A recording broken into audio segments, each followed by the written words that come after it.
Hello అండి. ఎలా ఉన్నారు అందరూ? ఇవాళ నా సిక్ డే రొటీన్ అయితే మీరు చూడబోతున్నారు. నాకు ఒంట్లో బాగాలేనప్పుడు నా రొటీన్ ఎలా ఉండిందనేది ఈ వీడియోలో చూపిస్తాను. ఆఫ్టర్‌నూన్ వీడియో అయితే స్టార్ట్ చేశానండి. ఇంకా నాకు ఏం తినాలో ఏం అర్థం కావట్లేదు. ఈ గొంతు నొప్పితోని నార్మల్‌గా అన్నం కూరలైతే వండాలని అస్సలు అనిపియట్లేదు. ఇంకా మా అమ్మకి కాల్ చేసి అడిగాననమాట.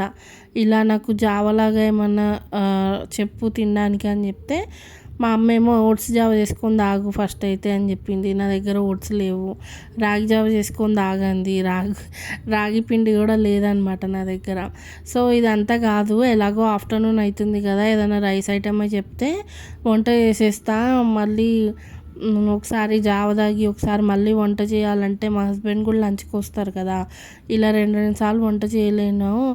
నాకు ఇలా పప్పు అన్నం లాగా ఏమైనా తినాలనిపిస్తుంది అని చెప్పా. స్మూత్‌గా తినాలనిపిస్తుందని చెప్తే మా అమ్మ వచ్చేసి ఇంకా కిచిడి చేసుకో అంది. కిచిడి చేసుకో అనగానే నాకు కూడా తినాలనిపించింది. ఇంకా ఎలా చేయాలి అనేది ప్రాసెస్ అంతా చెప్పిందనమాట. అది వరకు కూడా నేను కిచిడి ఒకసారి చేశాను, చాలా మంచిగా కుదిరిందండి. కాకపోతే ప్రాసెస్ అంతా కూడా మర్చిపోయాను అనమాట. అందులో ఇప్పుడు ఒంట్లో కూడా బాగాలే కదా, సో అంత నాకు తెలియట్లేదనమాట. ఇంకా మా అమ్మ చెప్పింది, దాని ప్రకారంగా ప్రిపేర్ చేసుకుంటున్నా. ఇక్కడ ముందైతే బియ్యం ఒక గ్లాసు, అలాగే పెసరపప్పు హాఫ్ గ్లాస్ కంటే ఎక్కువ తీసుకొని మంచిగా కడిగి నానబోసుకున్నా. అలాగే అల్లం వెల్లుల్లి పేస్ట్ వేసి పెట్టుకున్నా. తర్వాత మన దగ్గర ఉన్న కూరగాయలన్నీ మనకి ఏవేవైతే ఇష్టమో ఆ కూరగాయలన్నీ కూడా తరిగి పెట్టేసుకోవాలన్నమాట. ఇక్కడ నేను బీన్స్ ఒకటి స్కిప్ చేశాను. నా దగ్గర ఉన్నాయి కానీ మర్చిపోయాను అనమాట, ఆ టైంకి గుర్తు రాలేదు. మిగిలిన కూరలన్నీ తరిగి పెట్టేసుకున్నా మంచిగా. ఇంకా మనకి ఇందులో గరం మసాలా దినుసులు వేయడం కూడా చాలా ఇంపార్టెంట్. ఇంకా అవి వేసిన తర్వాత ఉల్లిపాయ, కొత్తిమీర, పుదీనా కలిపి వేసి ఫ్రై చేస్తుంటే ఎంత మంచి స్మెల్ వచ్చిందంటే నాకు అప్పుడే ఇంకా ఫుల్ ఆకలేసిందనమాట. అంత మంచి స్మెల్ అయితే వచ్చింది. ఇంకా పుదీనా కూడా ఏంటంటే నేను షాప్ నుంచి తెచ్చింది కాకుండా నేను ఇంట్లో పెంచుతున్నాను కదా, ఆ పుదీనా అయితే కట్ చేసి వేసుకున్నాను అనమాట. ఇవాళ నేను 1:2 రేషియో లాగా వేయట్లేదు వాటరు, కొంచెం ఒక గ్లాస్ ఎక్స్ట్రా వాటర్ అయితే పోస్తున్నాను. అంటే 3 గ్లాసెస్ పోసుకోవాలి ఇక్కడ. నేను 1.5 తీసుకున్నట్టు కదా లెక్క. సో 3 గ్లాసెస్ పోయాల్సింది నేను 4 గ్లాసెస్ వాటర్ అయితే పోసాను అనమాట. ఇందులోకి మనం కొంచెం ఉప్పు తక్కువ వేసుకుంటేనే బెస్ట్. ఎక్కువ అయితే తినలేం కదా, తక్కువ అయితే తర్వాత పైనుంచి కలుపుకోవడము, లేకపోతే ఇందులోకి ఏమన్నా మనం నంచుకుంటే సెట్ అయిపోతుంది. ఇంకా ఇందులోకి సైడ్ అంటే నంచుకోవడానికి నేనైతే ఏం చేయట్లేదు, ఎందుకంటే ఇంట్లో దోసకాయ ఉంది, అలాగే నిమ్మకాయ పచ్చడి కూడా ఉంది. ఇంకా క్రిస్ప్గా నంచుకోవడానికంటే చిప్స్ కూడా ఉన్నాయి కదా. నేనంటే అవన్నీ తినలేను, కానీ మా హస్బెండ్ ఒకవేళ తినాలనుకుంటే అవి ఉన్నాయి కాబట్టి నేను అప్పడాలు వేయించడం కానీ, దీనికోసం మళ్ళీ స్పెషల్గా కర్రీ అలాంటిది ఏమన్నా చేయడం కానీ చేయట్లేదన్నమాట ఇక్కడ.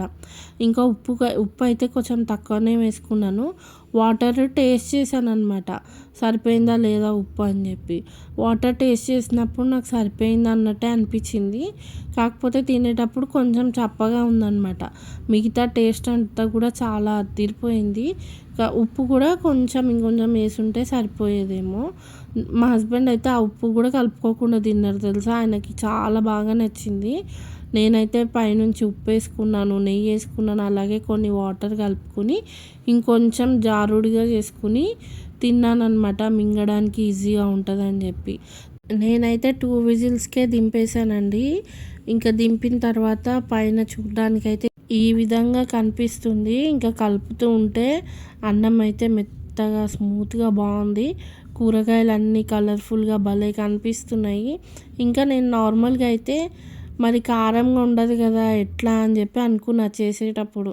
కాకపోతే అసలు ఆ కమ్మదనం ఎంత బాగుండిందో. కారం కూడా అంటే పచ్చిమిరపకాయలు వేసాను కదా నేను, అవి మా దగ్గర డార్క్ గ్రీన్ కలర్ పచ్చిమిరపకాయలు ఉన్నాయన్నమాట. సో అవి వేసినందుకు లైట్గా కారం కూడా ఉండింది, బాగుంది టేస్ట్. ఇంకా మా అమ్మ అయితే ఈ వీడియో పంపించింది. ఈ పిచ్చుక గూడు చూడండి ఎలా అయిపోయిందో, మొత్తం షేప్ అవుట్ అయిపోయింది, వర్షం పడి ఎండకెండి ఇవన్నీ అయ్యి. సో ఇంకా పిచ్చుక పిల్లలు 3 ఉన్నాయన్నమాట ఆ గూడులో. ఎంత చిన్నగా బుజ్జిగా భలే ఉన్నాయి కదా. ఇంకా అవేమో ఫుడ్ కోసం ఎదురు చూస్తూ ఉన్నాయి. మా అమ్మ వీడియో తీస్తుంది అని చెప్పి ఆ పిచ్చుక ఫుడ్ అందియడానికి భయపడుతూ ఉందన్నమాట. ఇంకా మా అమ్మ లోపలికి వెళ్ళిపోయిన తర్వాత అదైతే వాటి పిల్లలకి ఫుడ్ అయితే పెట్టింది. నాకు ఈ వీడియో చూడంగానే ఎంత మంచిగా అనిపించిందో. ఇదివరకు కూడా చిన్న చిన్న పిల్లలు ఉండేవి, అందులో ఎగిరిపోయినాయి అనమాట. ఇప్పుడు ఇవి ఇంకొక కొత్త 3 పిచ్చుక పిల్లలు అయితే వచ్చాయి. నెక్స్ట్ ఇంకా మా హస్బెండ్ అయితే వచ్చారు, ఆయనకి మళ్ళీ భోజనం వడ్డియాలన్నమాట. ఇంకా ఈయన గొంతు నొప్పి తట్టుకోలేక టాబ్లెట్స్ తెమ్మని చెప్పి అడిగాను. బయట బల్బు కూడా పోయింది కదా, మాకు బయట బల్బు చాలా పాతదన్నమాట. ఇంకా అందుకని పోయింది, దాని కొత్త బల్బు కూడా తీసుకొచ్చారు. నేనే చెప్దాం అనుకున్నా కానీ ఇంకా మా హస్బెండే తీసుకొచ్చేసారు. అలాగే నేను బకెట్కి ముగ్గులు వేద్దామని చెప్పి అనుకున్నా, ఈ బ్రష్లు లేవు ఇంట్లో. సో అందుకే ఈ బ్రష్లు కూడా తెమ్మని చెప్పి అడిగాను. ఇంకా పెయింట్ కూడా తెప్పించుకున్నాను అనమాట, వైట్ పెయింట్. పాతది ఉంది కానీ అది ఎంతవరకు బాగుంటుందో బాగోదో తెలియదు అని చెప్పి వైట్ పెయింట్ కూడా తెప్పించుకున్నా. అలాగే ఇంకా కొన్ని పాలు ప్యాకెట్లు అయిపోయాయి, అందుకే ఇంకా పాలు తీసుకొచ్చారు. మెడిసిన్స్ కూడా డాక్టర్తో రాయిపించి మరీ తీసుకొచ్చారంట. గొంతు నొప్పికి మంచి మెడిసిన్ రాయమని చెప్పి అడిగి తీసుకొచ్చారు. సో ఇంకా నేను ఇందాకే లంచ్ చేశా కాబట్టి కడుపు ఫుల్గానే ఉంది, అందుకని ఇంకా ఈ ట్యాబ్లెట్స్ అయితే వేసుకుని ఇక రెస్ట్ తీసుకున్నా. ఇవాళ ఇంట్లో పనులు అయితే ఏవి చేసుకోలేదు. ఒంట్లో బాగాలేనప్పుడు ఇంక ఇల్లంతా ఎలా ఉంటుందో తెలిసిందే కదా, అదనమాట. ఇంకా సాయంత్రం చూడండి, ఫుల్ ఫీవర్ వచ్చిందనమాట నాకు. అసలు ఓపిక అవ్వట్లేదు, ఏం చేయాలో అర్థం కాలేదు. ఇంకా 7 o'clock ఆ టైంకి అనుకుంటా, అప్పటిదాకా కూర్చుని టీవీ చూశాను. కానీ అప్పటికే నాకు బాడీ అంతా హీట్ అయిపోయి జ్వరం వచ్చిందన్న విషయం తెలుస్తుంది నాకు. కాకపోతే అలాగే ఓడ్చుకుని కూర్చుని టీవీ చూస్తున్నాను అనమాట. ఇంకా 7 o'clockకి నా వల్ల అవ్వట్లేదని చెప్పి ఇంకా తలుపులు అన్నీ వేసేసి వెళ్ళి మంచం మీద కామ్గా పడుకున్నా. నిద్ర పట్టట్లేదు కానీ అలా పడుకుని కళ్ళు మూసుకొని ఉన్నాను అనమాట. ఇంకా నార్మల్గా ఏంటంటే జ్వరం వచ్చినప్పుడు నాకు కళ్ళు మంటలు కానివ్వండి, హెడేక్ ఇలా వస్తుంది. సో అవేవి లేవు, ఓన్లీ బాడీ మటుకు వేడిగా అయిపోయి ఓపిక అవ్వలేకుండా ఉందన్నమాట. ఇంకా మా హస్బెండ్ వచ్చే ముందే ఇడ్లీ పిండి బయట తీసి పెట్టాను. సో వచ్చిన తర్వాత ఇడ్లీలు వేసుకోవచ్చు కదా అని చెప్పి, ఇంకా నాకు ఓపిక అవ్వట్లేదు. అలాగే జ్వరం వచ్చిందని చెప్పి చూసి మా హస్బెండ్ ఏమన్నారంటే, నువ్వేం వేయొద్దులే నేను వేసి పెడతా ఇడ్లీలు అని చెప్పి అన్నారనమాట. ఇంకా అందుకని ఇక్కడ ఇడ్లీలు అయితే వేస్తున్నారు. కాకపోతే నాకు ఈ కిచెన్లోకి వచ్చి ఆయన చేసే పని చూస్తుంటే పక్కకు జరిగితే 2 నిమిషాల్లో నేను ఇడ్లీలు పెట్టేస్తాను అని చెప్పాలనిపించింది. మనకి చేసి పెట్టడమే ఎక్కువ, మనం అలాంటివన్నీ అనుకోకూడదు. కానీ నాకు లోపల ఫీలింగ్ అట్లా అనిపించింది అనమాట. ఎందుకంటే వాళ్ళకి అలవాటు ఉండదు కదా కిచెన్లో పనులు చేయడము. అందుకని మెల్లగా ఒక్కొక్క పని మెల్లగా చేస్తున్నారనమాట మా హస్బెండ్. అందుకే నాకు అలా అనిపించింది. నాకు అస్సలు ఓపిక లేకున్నా కూడా ఇంకా వచ్చి ఆయన దగ్గర నిలబడి కబుర్లు చెప్తూ ఉన్నా. కనీసం పని ఎలాగూ చేయట్లేదు కదా, కనీసం తోడైనా నిలబడదామని చెప్పి వచ్చి కిచెన్లో నిలబడ్డాను అనమాట. ఇంకా మార్నింగ్ నుంచి నా ఫేస్ మీకు చూపించలేదు కదా అని ఇలా చిన్న వీడియో బిట్ అయితే తీసాను అనమాట. ఇంకా ఫస్ట్ అయితే స్పూన్తో ఆయిల్ స్ప్రెడ్ చేస్తుంటే అలా అవుతే చాలా టైం పడుతుంది అని చెప్పి ఇంకా చేతితోనే రుద్దేయమని చెప్పాను ఇడ్లీ పాత్రకి ఆయిల్. అలా అన్నిటికీ ఆయిల్ పెట్టిన తర్వాత ఇదిగోండి ఇడ్లీలు అయితే వేస్తున్నారు అనమాట. ఇడ్లీ పిండి ఒక 2 ప్లేట్లు వేసుకుంటే మిగిలిన పిండి ఎటు కాకుండా అయిపోతుంది, దాన్ని మళ్ళీ స్టోర్ చేయాలి. అదిగాక ఇంకా నెక్స్ట్ డే మార్నింగ్ బ్రేక్ఫాస్ట్కి టిఫిన్ వేసుకునే ఓపిక నాకు ఉంటుందో ఉండదో అని చెప్పి ఇంకా మొత్తం అన్ని ఇడ్లీ ప్లేట్స్ కూడా పెట్టేయమని చెప్పాను. అందుకని ఇక్కడ మొత్తం అన్ని ఇడ్లీ ప్లేట్స్ అయితే పెట్టారనమాట.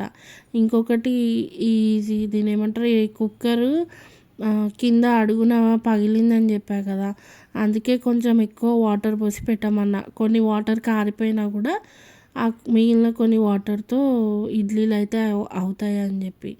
నెక్స్ట్ ఇంకా హోటల్ నుంచే సాంబార్ తెప్పించుకున్నా.